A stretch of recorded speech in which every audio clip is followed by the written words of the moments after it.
Thank you very much, Mr. Chairman. For the past 18 years, I have been deeply honored to serve as a member of the House of Representatives, representing 700,000 people from the great state of Maryland. But at the same time, I've been truly honored on every day of that 18 years to serve on this committee. I also have tremendous respect for this committee and the chief investigative body of the House that it is. For these reasons, I strongly support the authority to issue subpoenas when necessary, to require people to provide information to fulfill our constitutional responsibilities. But I cannot and I will not support the abuse of this very powerful authority when it serves no legitimate purpose and where there is no evidence that a witness did anything wrong. These actions do not enhance our authority as a committee. They undermine it, they degrade it, and they make us weaker. They distract, and they lead to dysfunction. And if you want to be effective and efficient in the things we do, then the last thing we need is distraction and dysfunction. Last Friday, Chairman Issa issued a unilateral subpoena to compel David Simas to testify here today. Mr. Simas is a senior advisor to the President of the United States of America. And everyone on this committee knows the doctrine of separation of powers. As a matter of fact, it was first introduced to me in middle school. We do not simply haul in one of the President's top advisors at will. There must be a valid reason. There must be a predicate. There must be a justification, some evidence that this official engaged in some type of inappropriate activity. That foundation simply does not exist. On Friday, I wrote a letter to the Chairman formally objecting to the subpoena. I noted that he has already issued nearly 100 subpoenas without any debate or vote of this committee. This is more than all three previous chairmen combined in less than half the time. I also noted that these unilateral subpoenas began to spike last month after Speaker Boehner announced that he was taking the Benghazi investigation away from this committee and transferring it to the new Select Committee. For example, the Chairman issued a subpoena to the Secretary of State without even calling to see if he was available to testify. He later withdrew the subpoena. The Chairman also issued a subpoena to IRS Commissioner in an attempt to hold the first public hearing on Lois Lerner's emails. But that failed, and the Committee on Ways and Means went first. And then on Friday, Chairman Issa proposed the latest subpoena. The subpoena was not based on anything Mr. Simas did. It was based on the fact that the White House violated the Hatch Act 6 years ago under the Bush administration. The committee has identified no evidence that Mr. Simas or anyone in his office did anything inappropriate. In my letter, I asked Chairman Issa not to issue the subpoena. If he thought I was wrong, then I asked him to bring it before the committee for a vote.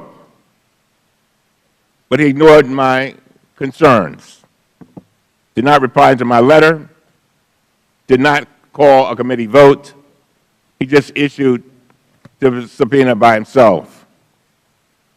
These actions directly contradict the pledges made by the chairman during this committee's first meeting 4 years ago in 2011.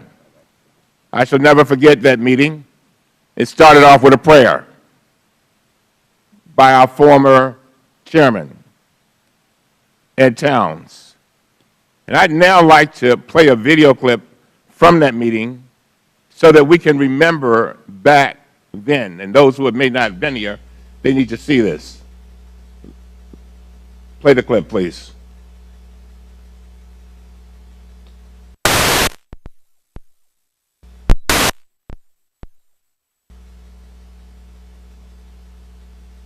If we cannot come to an agreement, a vote of the committee may very well be the most legitimate way to resolve a difference of opinion between us. I don't see any of those here today. I don't think you're going to like everyone who I asked to come. Quite frankly, and we had this conversation privately in the past, there is a possibility you're going to want somebody subpoenaed, and I may not want it. This happened with my predecessor. We resolved it. It was contentious, it was difficult, and a threat of the full committee was part of the process.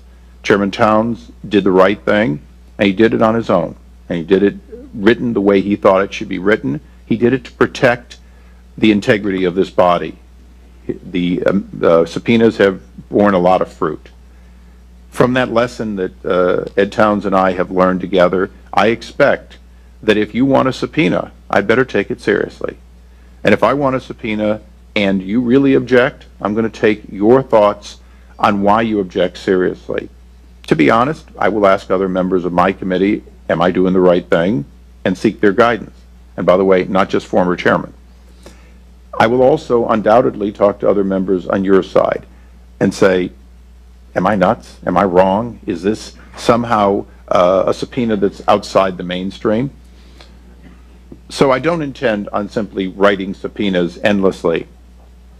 Having said that, there will be times during recesses in which consultation would be over the phone and a vote would not be practical or even possible.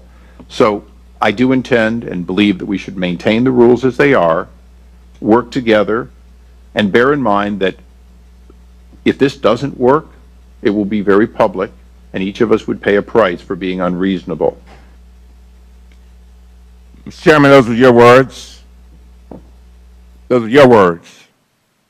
They weren't mine. I said something else in that hearing, and I cited an old proverb. And it basically said that if you want to go fast, go alone. But if you want to go far, go with others together. And so that was 4 years ago. When I raised concerns, you did not take them seriously. You did not ask other members if you were nuts or if you were wrong. When I asked for a vote, you ignored my request. Since you've been chairman, you have not held a single vote on even one of your nearly 100 subpoenas.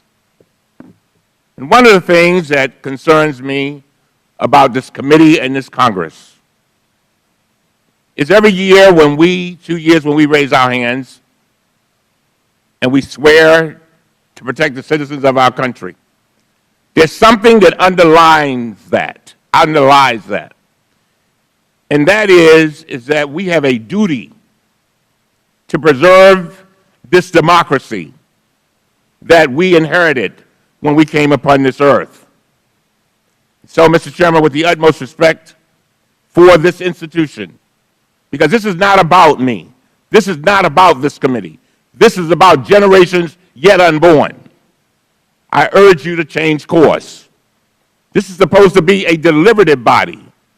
The members of this committee, and I say it and I'll say it until I die, the members, each one of them, represent 700,000 plus people. 700,000. The members should have the chance to deliberate, especially on matters as serious as compelling the testimony of a senior presidential advisor. It is time for this committee to stop serving as a center stage for political theater and fulfill the responsibilities under the Constitution to conduct responsible oversight. And then the chairman cited the Myers case, and I'm glad he did.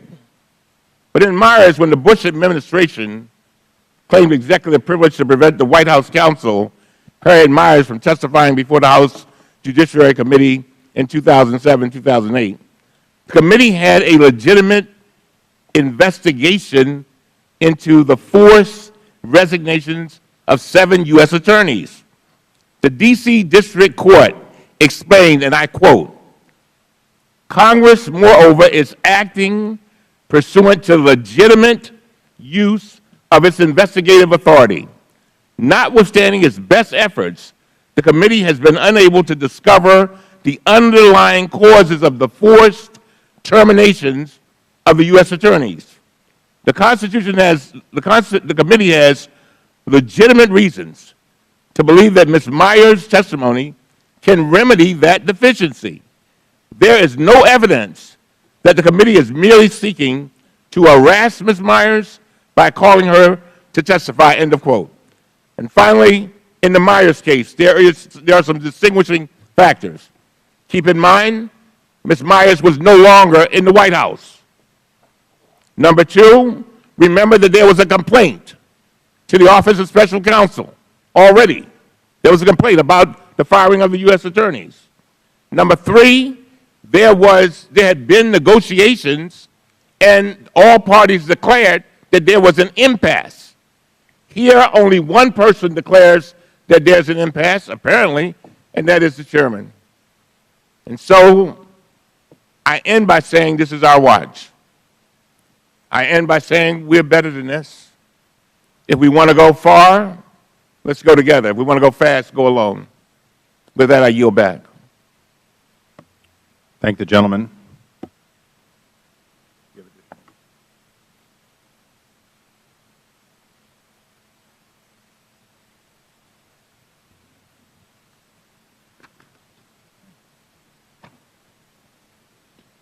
As our witness has chosen not to appear, we are unable to complete the full hearing. The committee stands in recess.